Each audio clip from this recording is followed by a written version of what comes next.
د بینظیر د روپو نوې قسط چې دی هغه شروع شو. ځینې کسان وایي موږ ته تر اوسه پورې میسج نه دی راغلی، دا میسج به د کله نه راځي.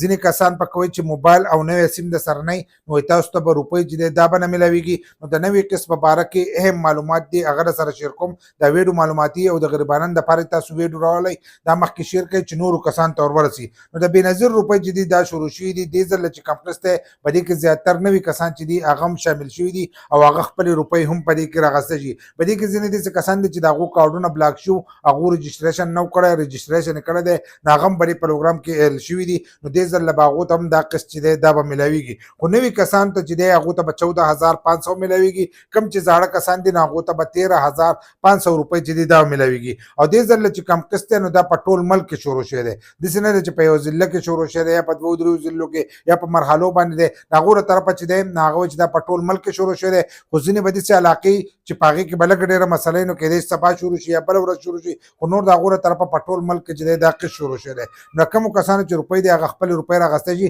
خو تاسو ته به د 8171 نه میسج راځي چې میسج درته راشي. نو چې کله میسج راغی نو د هغې نه وروسته لاړ شئ، ځکه که دغه شانتې تاسو لاړ شئ او ستاسو په اکاونټ کې دا روپۍ نه جمع شوي نو ستاسو وخت او پیسې چې دي دا به دواړه ضایع شي. نو میسج ته چې دی دا صبر وکړئ، د 8171 نه به تاسو ته میسج راځي چې میسج راغی نو د هغې میسج به دغه باندې چې دی دا تاسو تللی شئ. خو په دې کې ځینې کسان دا خبره کوي چې موبایل او سیم چې دی دا لازم دی چې تاسو نوی سیم په موبایل کې ایښودی او تاسو لاړ شئ. نو دا خبره په دې کې لازم نه ده، روپۍ به تاسو ته میلاویږي. که موبایل او سیم ستاسو سره نه وي نو هم به تاسو ته دا روپۍ میلاویږي، ځکه دې ځل روپۍ چې دی هغه په سیم باندې نه دي راغلي، په ویلټ اکاونټ کې چې دي په هغې کې نه دي راغلي. خو سیم چې دی دا به تاسو کولاو ساتئ، لکه خپل موبایل کې چې دی سیم لازم دی چې هغه کولاوي، چې هغه کولاوي نو تاسو ته به روپۍ چې دي دا به تاسو ته میلاویږي. لکه د هغې هغه میسج چې دی هغه تاسو ته بیا به دغه سیم باندې چې دی په دې باندې به راځي. نو نوی سیم چې دی دا د ځان سره کولاو ساتئ. د کومو کسانو چې زاړه سیمان ورکړو په دې ځل چې کوم د 8171 نه میسج راځي نو هغه په زوړ سیم باندې راځي. نو تاسو ته میسج راشي نو د هغې میسج په ترو باندې چې دی تاسو تللی شئ